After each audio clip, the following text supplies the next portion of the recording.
Patuloy pa rin na nagpapaulan ng habagat sa ilang bahagi ng bansa. Kung hanggang kailan aasahang magpapatuloy ang ganitong lagay ng panahon na alamin natin kay Pag-asa Weather Specialist Benison Estereja. Sir Benny, magandang umaga po.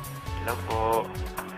Yes, good morning, Ms. Leslie. Sa ngayon po ay wala naman tayong minomonitor na bagyo sa loob ng PAR. Subalit patuloy ang monitoring for tropical storm sa labas with international name na Peilu. Ito ay nasa 3,355 kilometers. Kailangan ng extreme northern zone at hindi naman po papasok ng PAR.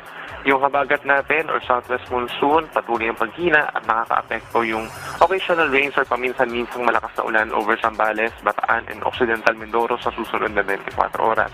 May chance din po ng mga kalat-kalat na ulan at mga thunderstorms for today dito pa rin sa Metro Manila.